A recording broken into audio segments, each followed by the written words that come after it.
You, John Fitzgerald Kennedy, do solemnly swear. I, John Fitzgerald Kennedy, do solemnly swear.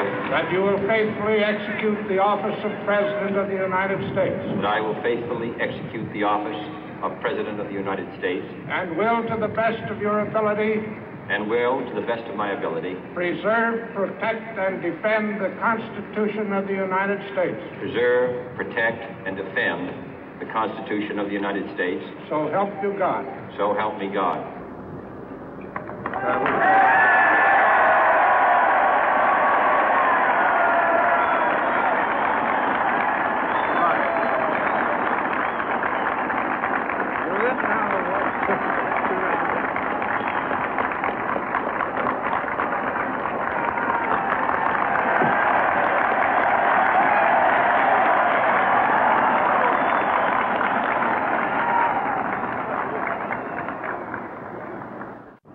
Vice President Johnson, Mr. Speaker, Mr. Chief Justice, President Eisenhower, Vice President Nixon, President Truman, Reverend clergy, fellow citizens. We observe today not a victory of party, but a celebration of freedom, symbolizing an end as well as a beginning, signifying renewal as well as change. For I have sworn before you and Almighty God the same solemn oath our forebears prescribed nearly a century and 3/4 ago. The world is very different now, for man holds in his mortal hands the power to abolish all forms of human poverty and all forms of human life. And yet the same revolutionary beliefs for which our forebears fought are still at issue around the globe. The belief that the rights of man come not from the generosity of the state, but from the hand of God. We dare not forget today that we are the heirs of that first revolution. Let the word go forth from this time and place to friend and foe alike that the torch has been passed to a new generation of Americans born in this century, tempered by war, disciplined by a hard and bitter peace, proud of our ancient heritage, and unwilling to witness or permit the slow undoing of those human rights to which this nation has always been committed and to which we are committed today at home and around the world.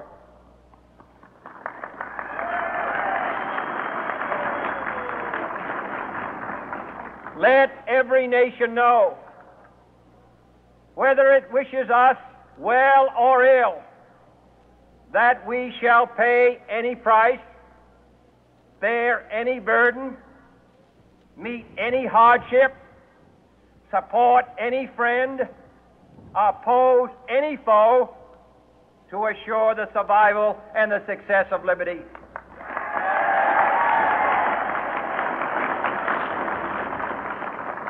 This much we pledge and more. To those old allies whose cultural and spiritual origins we share, we pledge the loyalty of faithful friends. United, there is little we cannot do in a host of cooperative ventures. Divided, there is little we can do, for we dare not meet a powerful challenge at odds and split asunder.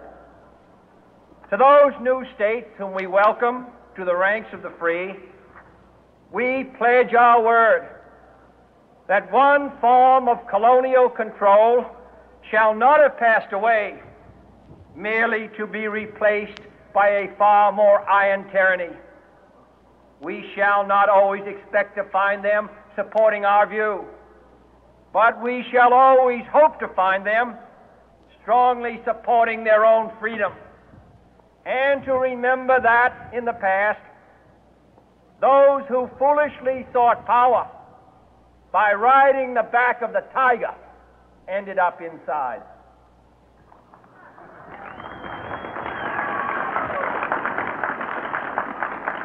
To those people in the huts and villages of half the globe struggling to break the bonds of mass misery, we pledge our best efforts to help them help themselves for whatever period is required, not because the communists may be doing it, not because we seek their votes, but because it is right. If a free society cannot help the many who are poor, it cannot save the few who are rich.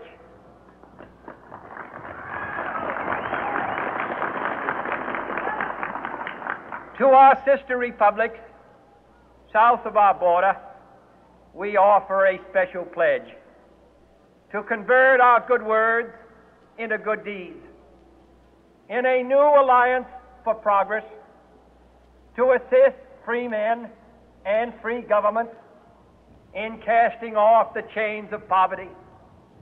But this peaceful revolution of hope cannot become the prey of hostile powers. Let all our neighbors know that we shall join with them to oppose aggression or subversion anywhere in the Americas. And let every other power know that this hemisphere intends to remain the master of its own house.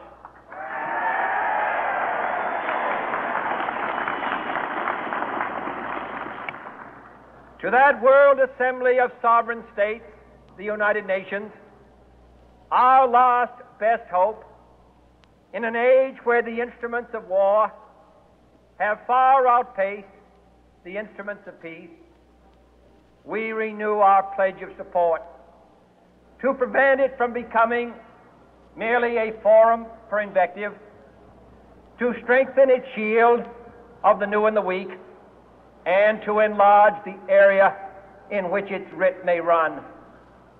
Finally, to those nations who would make themselves our adversary, we offer not a pledge, but a request that both sides begin anew the quest for peace.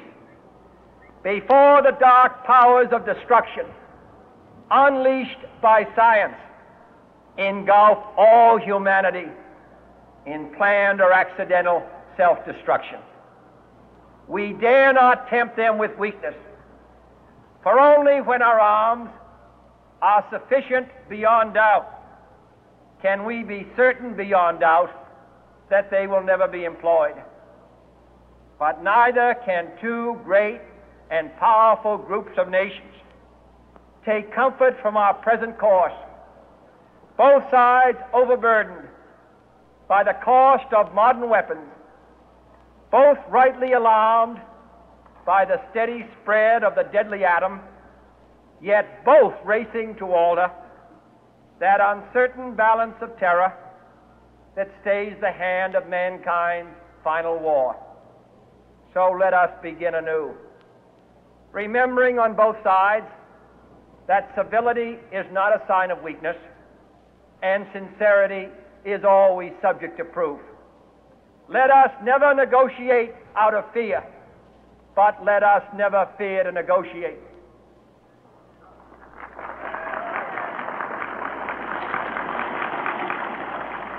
Let both sides explore what problems unite us, instead of belaboring those problems which divide us. Let both sides, for the first time, formulate serious and precise proposals for the inspection and control of arms, and bring the absolute power to destroy other nations under the absolute control of all nations.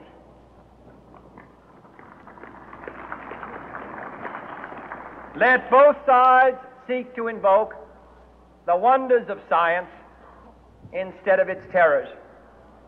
Together, let us explore the stars, conquer the deserts, eradicate disease, tap the ocean depths, and encourage the arts and commerce.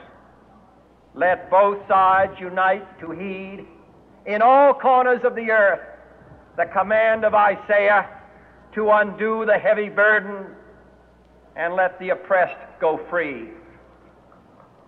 And if a beachhead of cooperation may push back the jungle of suspicion, let both sides join in creating a new endeavor, not a new balance of power, but a new world of law, where the strong are just and the weak secure and the peace preserved. All this will not be finished in the first 100 days, nor will it be finished in the first 1,000 days, nor in the life of this administration, nor even perhaps in our lifetime on this planet. But let us begin.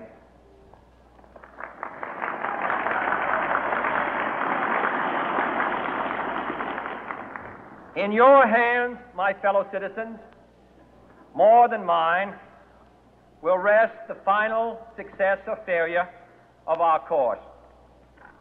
Since this country was founded, each generation of Americans has been summoned to give testimony to its national loyalty. The graves of young Americans who answered the call to service surround the globe.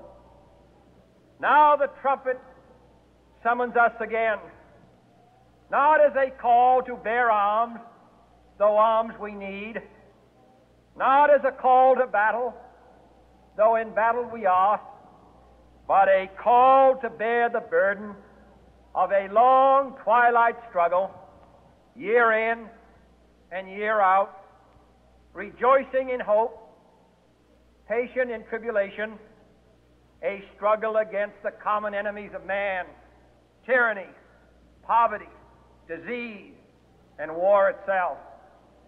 Can we forge against these enemies a grand and global alliance, north and south, east and west, that can assure a more fruitful life for all mankind? Will you join in that historic effort?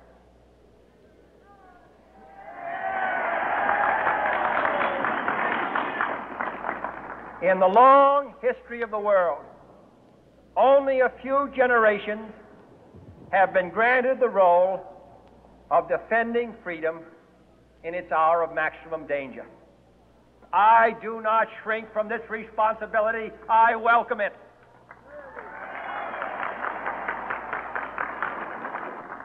I do not believe that any of us would exchange places with any other people or any other generation. The energy, the faith, the devotion which we bring to this endeavor will light our country and all who serve it. And the glow from that fire can truly light the world. And so, my fellow Americans, ask not what your country can do for you, ask what you can do for your country.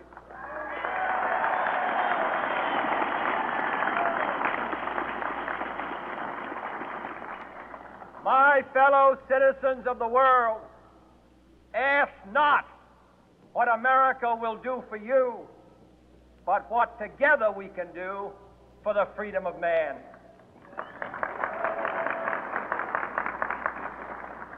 Finally, whether you are citizens of America or citizens of the world, ask of us here the same high standards of strength and sacrifice which we ask of you. With a good conscience, our only sure reward, with history the final judge of our deeds, let us go forth to lead the land we love, asking His blessing and His help, but knowing that here on earth God's work must truly be our own.